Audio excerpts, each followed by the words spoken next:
we are still in a bull market in India, and these corrections are corrections, not necessarily entering into a bear market. The bull market in India is still intact, says Mark Mobius, but the correction continues as stocks fall for the 5th straight day. The Nifty breaks below 8,400. The Sensex sheds over 200 points. IT companies continue to post weak earnings. Wipro disappoints in the fourth quarter. Dollar revenues marginally miss estimates. Margins remain steady, but the company's guidance is tepid. Azim Premji's eldest son, Rishad Premji, elevated to the company's board. HCL Tech posts a disappointing set of third quarter numbers. Profits, revenue, margins all miss expectations. After criticism from various quarters, the Maharashtra government scraps its 20-year development plan for Mumbai. The city's municipal corporation will have to come up with a new plan in 4 months. It's a fight to the finish over the land acquisition bill. BJP firms up its plans. Sources say the centre will move the contentious bill only after the finance bill and the constitutional amendment to the GST are passed. Meanwhile, Rahul Gandhi gearing up for a Padyatra to meet farmers hit by unseasonal rains. The world's largest generic pharma company, Teva, launches an unsolicited $40 billion takeover bid for U.S. generic major Mylan. Israel's Teva is ready to shell out a 23% premium for Mylan's shares in what will be or could be the biggest pharma deal of all time. Coca-Cola scraps its plans to build a bottling facility in the Erode district of Tamil Nadu. Opposition parties and farmer groups are protesting against the plant. The company asked the state government for an alternate site. The taxman dials Vodafone once again. The company's $1.6 billion Airtel stake sale in 2007 is under the lens. Sources say the tax notice is sent to Vodafone for not filing tax returns after selling its stake. That's a CNBC TV 18 exclusive. The competition watchdog trains its guns on coal blocks that were recently auctioned, probes possible cartelization in the bids for 3 coal blocks.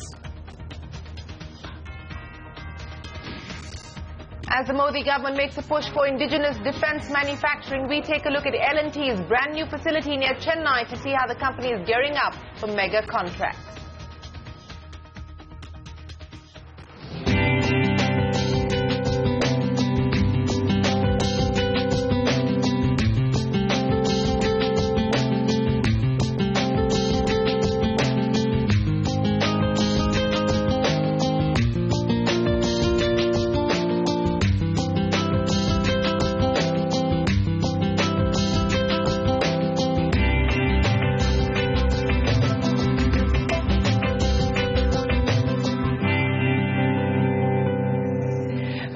Trithya is here. The day many Indians go shopping for gold. The ground report from Mumbai's iconic Zaveri Bazaar coming up for you. Good evening. Thanks very much for joining us on India Business Hour.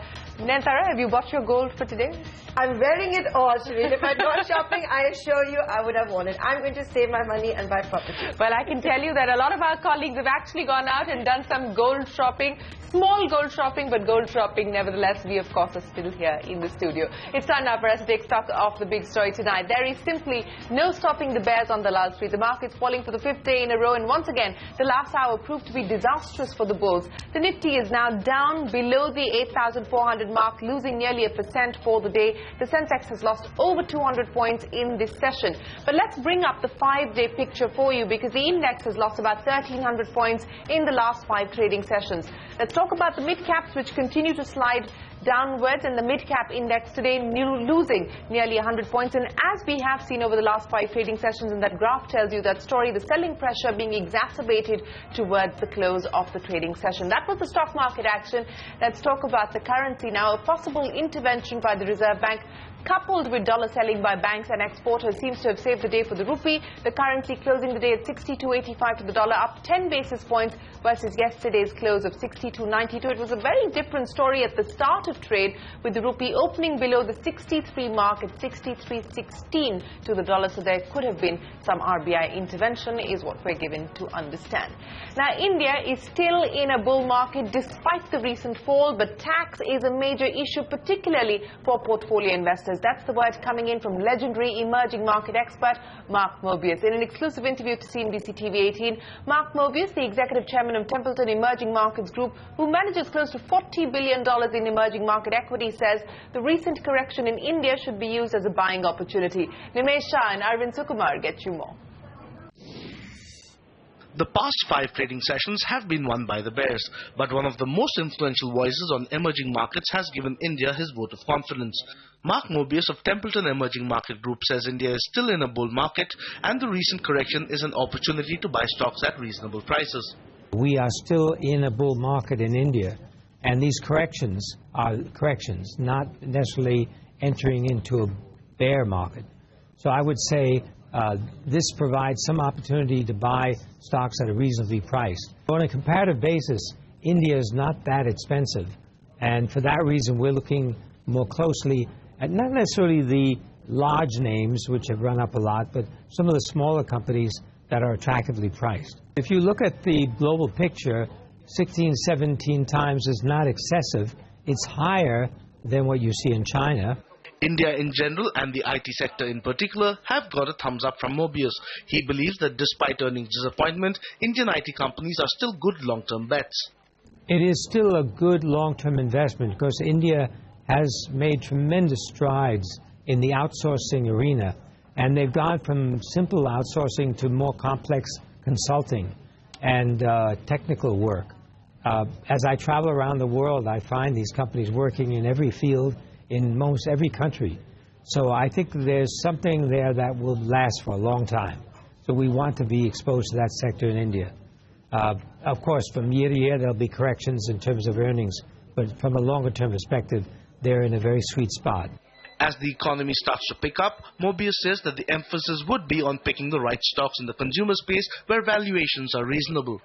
The emphasis would now be more on consumer, because per capita income in India is moving up.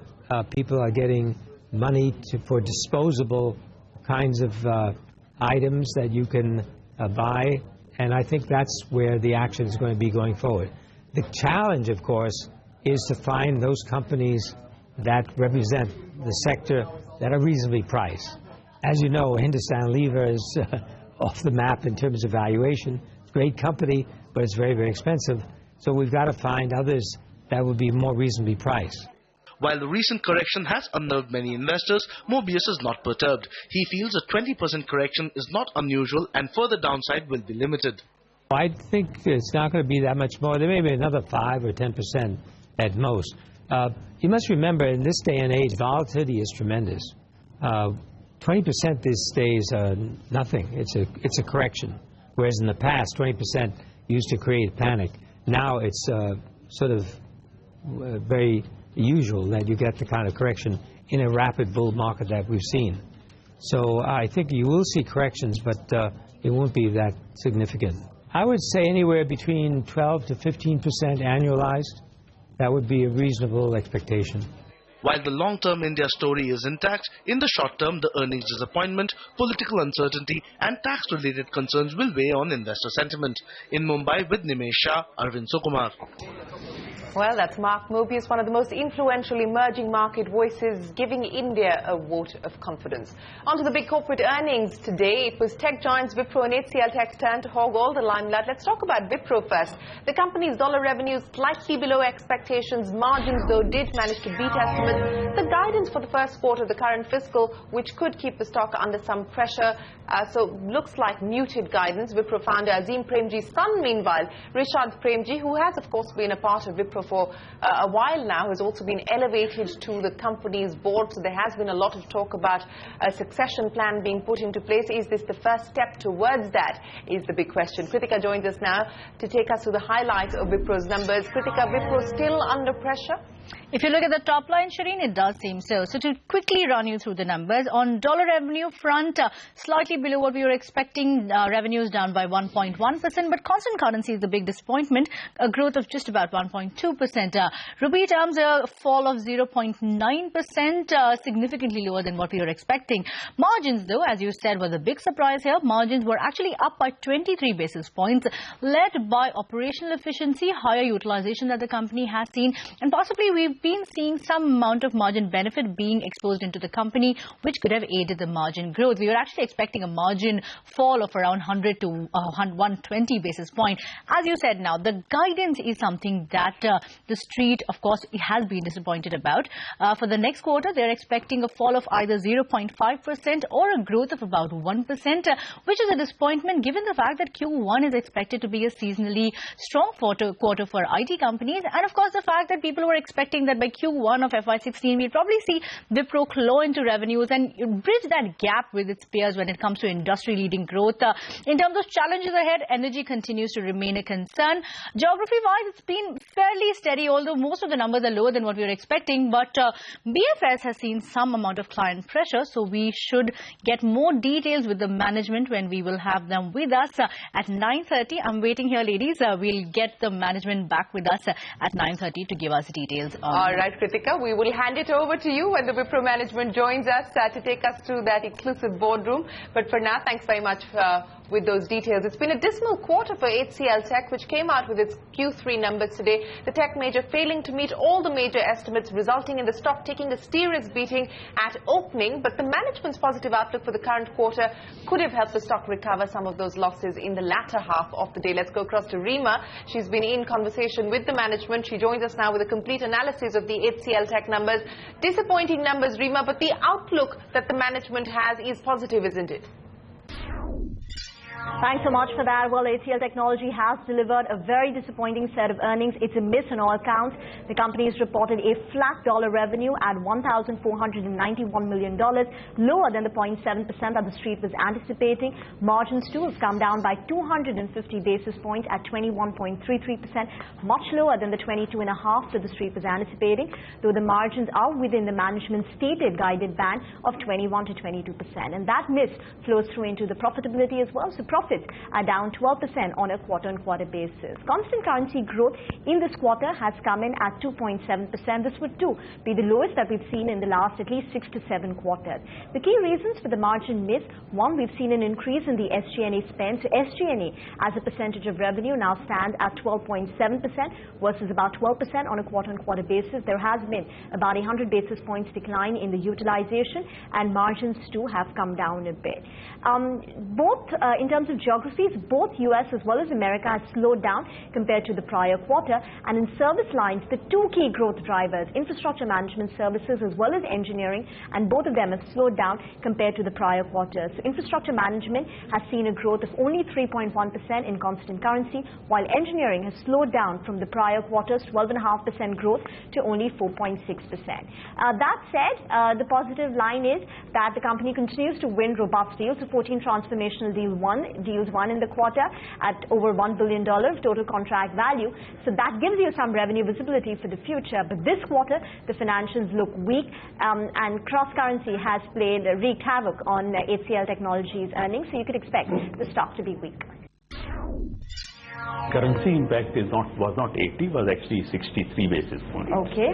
And 40 basis points was the impact on account of the wage increase which happened in this quarter. Okay. Because the cycle of the people who were eligible in this quarter. And the rest are all investments which have taken place. We have increased our investment level. So we will keep on adjusting that level going forward, depending upon how much is needed. If I take a space, I'm committed. I made that investment. I'll continue to incur that cost. But we'll see where we can take cost out from somewhere and invest somewhere else. So this is a very constant exercise and operate within a margin range of 21 to 20. All right, so that's HCL Tech's management. A disappointing quarter, but the outlook of the revenue visibility for FY16 seems to be positive. The stock coming off its intraday low and finally closing about 3.5% lower. But let's talk about the big global story. It's the biggest ever pharma deal that could be in the making. The world's largest generic drug company, Teva, has launched a $40 billion unsolicited bid to American giant Mylan. Teva is trying to lure Mylan by offering a 23% premium at its current share price. Archana joins us now with the details. Archana, a mega pharma deal, if it does go through, what will the pecking order look like if this does happen? Well, yes, and it also adds to the long list of unsolicited bids that Global Pharma has seen in the recent past. Talk of Pfizer wanting to buy AstraZeneca, Valiant luring Allergan, and even for that matter, Mylan's unsolicited bid for the Irish firm Perrigo for $29 billion. But here, Teva is trying to make a powerhouse by merging with Mylan. They have offered $82 per share for Mylan's share, making it a $40 billion deal, and they've said it would be 50% cash and 50% of stocks. They in fact say that the deal could be closed by the year end, which means they're hoping that Mylan would sit across the table and talk to them and take this deal through. But that's really what we have to look forward to. But if this deal goes through, it will definitely make a generic powerhouse with Teva. Teva already being number one in the generic space, 9th largest as a global pharma company with $23 billion of revenue right now. But the combined entity with Mylan could see revenues going up to about $30 billion, over $30 billion, and a market cap exceeding $90 billion. So that would definitely be the crux of this deal. Also looking at positives coming in from Mylan as far as the injectable space is concerned, and a big push in the emerging markets as well as the US markets where Teva is already big and Mylan is expanding. So together they could push generic competition, and the gap between number one and number two in the generic space would become very wide. But all of this deliberation would happen only if the deal talks begin. In a very unusual step, Mylan last week, when these were just speculations, has already rebuked the offer, saying that they are not interested in a sale and that they've done their homework and the combined entity would possibly not be able to clear antitrust approvals. So Mylan, even before the deal came in as a paper and as a former unsolicited bid, they've already rebuked the bid. And secondly, they're themselves pushing through the unsolicited bid of Perrigo, which many pharma experts say was a way to ward off and fend off any unwanted suitors that Mylan was expecting could come through. Well, if it does go through, it could be the largest ever pharma deal, but there's consolidation in the air, especially when we talk about global pharma. But of course, Mylan saying that this combination lacks in sound industrial logic and cultural fit, so we don't know where this is going to go. But we've got more pharma news then, Tara. That's right, and again, another piece of consolidation coming in. Daiichi Sankyo has sold its entire 8.9% stake in Sun Pharma by multiple block deals at between 930 to 968 rupees a share. The Japanese pharma major, which had got this stake when Sun Pharma acquired Ranbaxy, has raised $3 billion from the exercise. What also needs to be seen is whether the promoter, that's the Dilip Shanghvi family, have indeed acquired any of Daiichi's stake, thereby increasing their shareholding in Sun Pharma. There was a lot of speculation yesterday that Dilip Shanghvi was going to increase his stake in Sun Pharma. But there is no confirmation on that story so far. Now, 25,000, that is the number of grievances received by the BMC on Mumbai's draft development plan. Finally, bowing before unprecedented pressure from civil society and urban planners, the Maharashtra government has junked the current version of the plan, asking the municipal corporation to come up with a new blueprint. Alexander Matthew takes a look at the latest U-turn from the Maharashtra government. Mumbai के development plan के संदर्भ में बहुत सारी complaints थी और इसलिए अगले 4 महीने में कॉर्पोरेशन नए सिरे से ये सारी कंप्लेंट्स को हटाकर डीपी को वापस पब्लिश करेगा. Maharashtra Chief Minister Devendra Fadnavis is putting to sleep a plan which many felt should never see the light of day to begin with. A development plan for the city of Mumbai that would regulate its growth over the next 20 years. Giving in to severe criticism from urban planners, conservationists and members of civil society, the government today finally decided to scrap the current version of the plan, asking the BMC to come up with a new blueprint in the next 4 months. A cursory look at the fine print of the draft plan reveals the reasons behind its failure. The plan proposed higher FSI or floor space index limits across the city. A controversial suggestion criticized by experts who felt the plan lacked a much-needed thrust on civic infrastructure to support higher FSI. I believe FSI will also have to be relooked at, because the essential, the major outcome of this whole change in DP was the prices going up. As I said, as I just explained, that if government start collecting huge premiums for giving FSIs or TDRs in the market or compete with TDR in the market, it will only shoot the prices further up. And that was against the whole character of the DP. There were other discrepancies as well, and some of these included incorrect mapping of the greater Mumbai area. For example, water bodies were displayed where there were none, and several heritage structures were completely absent from the plan. Experts say ground verification of satellite imagery was not done, and the entire process was rushed to push out the plan as quickly as possible. Issues were also raised about the absence of open areas in the already cluttered city. With the old plan getting buried, the BMC now has 4 months to deliver a new vision for Mumbai's development. A tough ask, considering it took 4 years for the current version to be prepared. In Mumbai, Alexander Matthew. And with no clarity on what the future FSI is going to be in Mumbai, all the drawing plans that the developers had come up with is going to come to naught. They don't know what to do with their launches. And in the big political headline of the day, the BJP and the Congress gearing up for an all-out battle over the changes to the Land Acquisition Act. After Rahul Gandhi's speech yesterday in Lok Sabha, the BJP top brass got into a huddle today. The party will deploy big guns to counter the Congress party's charges. Sources say the Prime Minister has told his MPs to highlight the Gujarat model while defending the land ordinance. The Congress is also in no mood to buckle. Sources say Rahul Gandhi will go on a Padyatra to states like Madhya Pradesh and Punjab, where farmers have been badly affected due to unseasonal rains. Sources add Rahul's team is now being put into place, and the focus is going to be on revamping his image ahead of the September elections for the post of the Congress president.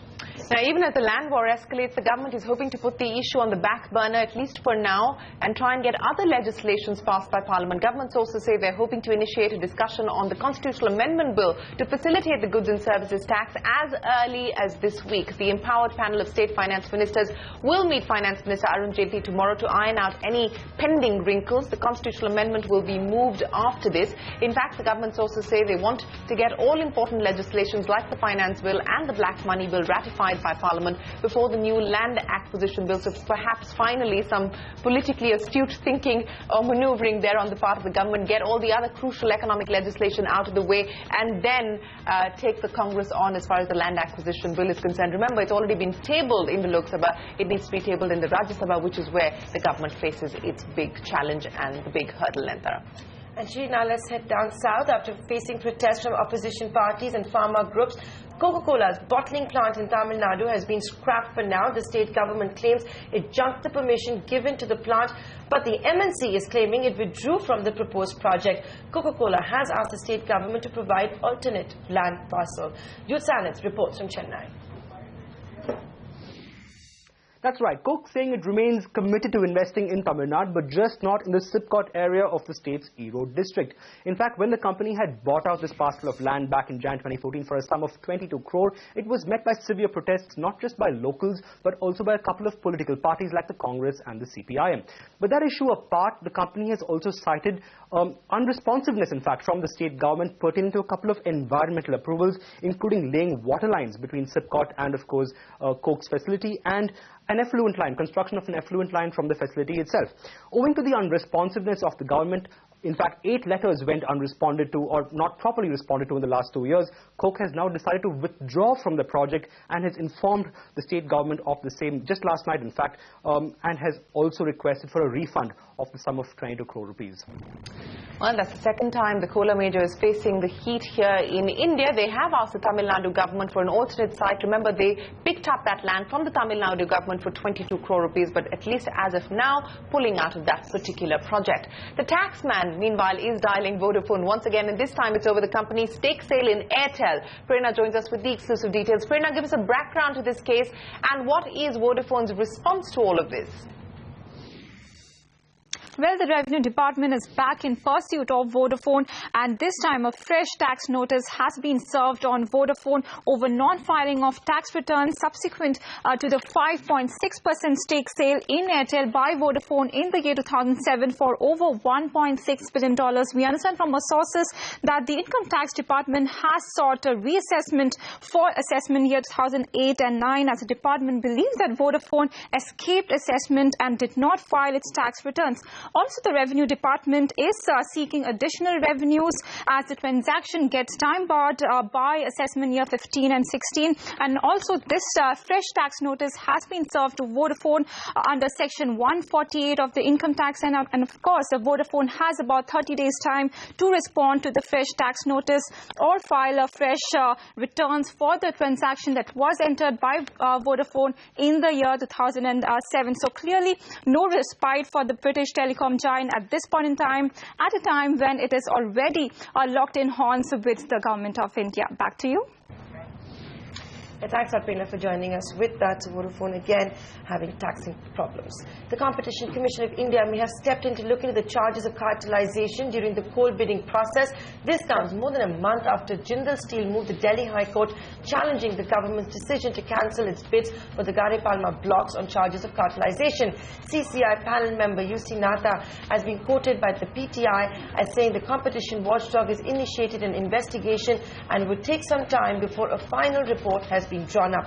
The government, while rejecting JSPL's bid, had earlier cited an unusually large number of participants withdrawing their bids during the auction process that was on, thereby facilitating the company in the process. But we've been trying to reach out to our sources in the CCI, and senior CCI officials in Delhi tell us that no such probe has been ordered or is currently underway. So make what you like of that. Now, it's traditionally a big day for the Indian bullion markets. Akshay Tritiya is here, and usually the spike in demand on the auspicious occasion is enough to drive gold prices northwards. But if you look at the prices on the commodity exchanges, indications are that the yellow metal has actually dropped today. 10 grams of gold trading almost 100 rupees cheaper at 27,100 rupees. So that's good news there.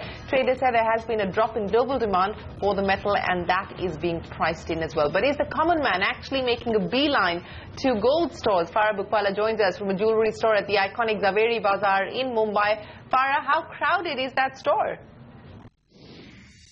A mood check at Mumbai's Zaveri Bazaar shows that there are very divergent trends playing out here.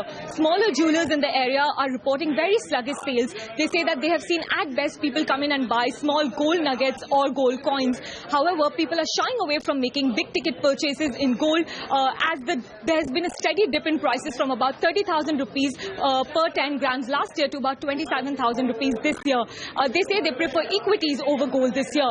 However, on the other hand, we're seeing heavyweights in the area such as Dwarkadas Chandumal Jewellers, in whose store I'm currently standing, which is seeing a steady stream of consumers coming in and buying gold today.